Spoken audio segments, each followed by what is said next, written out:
আজ আমরা দেখব ফিউচার কন্টিনিউয়াস টেন্স এর অ্যাফার্মেটিভ বা বলতে পারো হ্যাঁত্মক বা পজিটিভ বাক্য।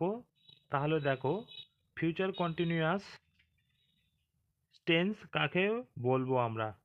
কোনো কাজ ভবিষ্যতে চলতে থাকিবে বোঝালে, বা একটি ক্রিয়ার কাল যা ভবিষ্যতে একটি চলমান ক্রিয়া দেখায়।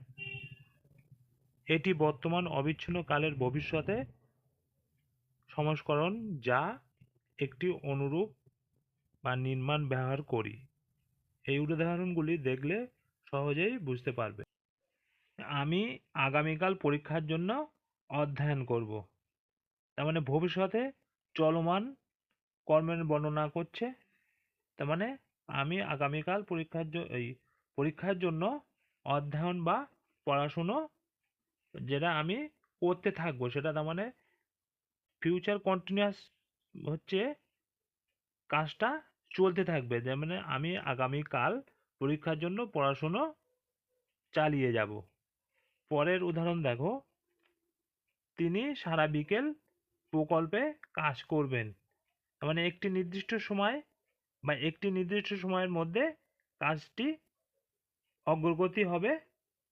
তার মানে উনি সারা বিকেল ধরে কাজটা করতে থাকবেন। তার মানে কাজটা চলমান বা অ্যাকশন বা অনগোয়িং, বা কাজটা চলছে সেটা বোঝাচ্ছে। পরের সেন্টেন্স দেখো, তিনি আগামী মাসে ব্যবসার জন্য ভ্রমণ করবেন। তার মানে কি বলা হচ্ছে? বর্তমান প্রমাণের উপর ভিত্তি করে অনুমান বা ভবিষ্যৎবাণী নির্দেশ করা হচ্ছে যে তার মানে তার আগামী মাসে তার ভ্রমণ করা কাজটা চলতে থাকবে। মানে ফিউচার কন্টিনিউয়াস টেন্স মানে যে একটা সময় নির্দিষ্ট সময় তোমার কাজেরটা অগ্রগতি ছিল বা চলছিল, সেটাই মূল বক্তব্য বা সেটাই বলছে। তাহলে এই সেন্টেন্সগুলো ট্রান্সলেট করলে কিরকম হবে দেখো। তার আগে দেখো, এই টেন্সের গঠন বা স্ট্রাকচার হবে প্রথমে সাবজেক্ট, তারপরে তুমি সব সাবজেক্টের পরে যেহেতু তুমি উইল বি বসাতে পারো, তারপরে ভার্বের প্রেজেন্ট ফর্মের সঙ্গে আইএনজি যুক্ত হবে, তারপরে অবজেক্ট বসবে। আর যদি মনে রাখতে পারো তাহলে ফার্স্ট পার্সন আই আর উই, পরে শ্যাল বি হবে, তারপর ভার্বের সঙ্গে আইএনজি যুক্ত, তারপর অবজেক্ট। এটা শুধু অফিসিয়াল বা চিঠিপত্র লেখার ক্ষেত্রে। তাহলে এই বাক্যগুলো দেখো, আমি আগামীকাল পরীক্ষার জন্য অধ্যয়ন বা পড়াশুনো করব। মানে কাজটা আমার অগ্রগতি বা চলবে সেটাই বোঝানোর জন্য বলা হচ্ছে। তাহলে আমি জন্য আই, তারপরে স্ট্রাকচার বা গঠন অনুযায়ী উইল বি হবে, ভবিষ্যৎ ক্ষেত্রে বোঝার জন্য উইল বি বসালাম, তারপর মেন ভার্বের সঙ্গে আইএনজি যুক্ত হবে পড়াশুনো করা, স্টাডি থেকে studying for the exam tomorrow. আমি আগামীকাল পরীক্ষার জন্য অধ্যয়ন বা পড়াশুনো করব। I will be studying for the exam tomorrow. পরের সেন্টেন্স দেখো, তিনি সারা বিকেলে প্রকল্পের কাজ করবেন। তার মানে বিকেলে একটার সময় কাজ শুরু করবেন আর একটার সময় শেষ করবে। তার মানে কাজটা অগ্রগতি বা চলতে থাকবে। তিনি মনে করে একজন মহিলা, তাহলে সি, আর বলে যে সব সাবজেক্টের পরে উইল, তাহলে উইল বি আর কাজ করা মেন ভাব, তাহলে ওয়ার্ক থেকে ওয়ার্কিং হবে, আর প্রকল্পে অন দ্য প্রজেক্ট, আর সারা বিকেল all afternoon. She will be working on the project all afternoon. তিনি সারা বিকেলে প্রকল্পে কাজ করবেন। বিনা আগামী মাসে ব্যবসার জন্য ভ্রমণ করবেন। তার মানে তার ভ্রমণ করা কাজটা আগামী মাসে কন্টিনিউ, মানে চলতেই থাকবে। তাহলে বিনা, তাহলে কারণ নামের প্রথম লেটার ক্যাপিটাল হয়, তারপরে উইল বি ট্রাভেলিং ফর বিজনেসের ব্যবসার জন্য আগামী মাস, তাহলে next month. Bina will be travelling for business next month, Bina আগামী মাসে ব্যবসার জন্য মন করবেন। তারপরে পরের সেন্টেন্স দেখো, যে আমি করতে থাকবো। তার মানে তুমি বলতে চাইছো তুমি হয়তো কোনো কাজ করতে থাকবে, সেটাই তুমি বলছো।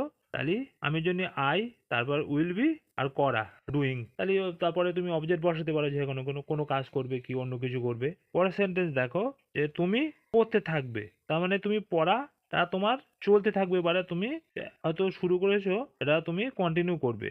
তাহলে ইউ উইল বি আর পড়া, রিড থেকে আইনজি যুক্ত হবে রিডিং। পরের সেন্টেন্স দেখো, আমি আগামীকাল চিঠি লিখবো।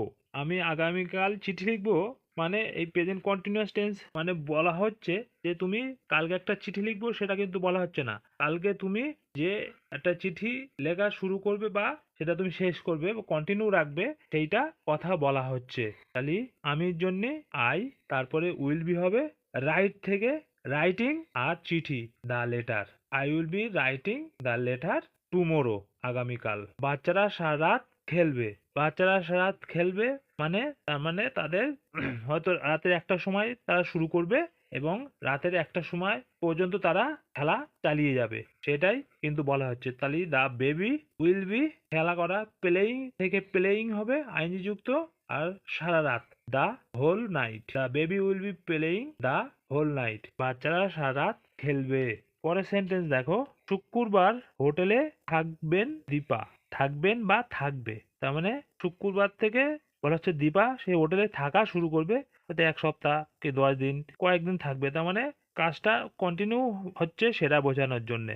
তাহলে সাবজেক্ট হবে দীপা উইল বি, থাকা স্টে হবে থেকে আইএনজি যুক্ত হবে প্রেজেন্ট ফর্মের সঙ্গে staying at the hotel on Friday. Deepa will be staying at the hotel on Friday, শুক্রবার হোটেলে থাকবেন দীপা। পরের সেন্টেন্স দেখো, আমার বাবা মা আগামী কাল দিল্লি উড়ে যাবেন। তাহলে আমরা এই বাক্যে কিন্তু বলছি না যে আমার মা বাবা দিল্লি যাবে, তার মানে মা বাবা দিল্লি বা যে কোনো এক সময় যাবে, সেটা কিন্তু এই সেন্টেন্সে বলা হচ্ছে না। যেহেতু আমরা প্রেজেন্ট ফিউচার কন্টিনিউয়াস টেন্সে বলছি আমার মা বাবা আগামীকাল দিল্লিতে উড়ে যাবেন, তার মানে আগামীকাল যে যাবার সময়ের কথাটা, কাজটা চলতে থাকবে, এই সময়ের বর্ণনা করা হচ্ছে। তার মানে কালকে কাজটা আমার মা বাবা দিল্লি যাওয়া কাজটা বা উড়ে যাওয়া এটা চলতে থাকবে। তাহলে মাই প্যারেন্টস, তাহলে কি হবে এখানে বলি সব সাবজেক্টের পরে তুমি উইল বসাতে হবে, উইল বি আর উড়ে যাওয়া ফ্লাইং, আর কোথায় যাওয়া আসলে তারপরে প্রিপোজিশন টু বসে,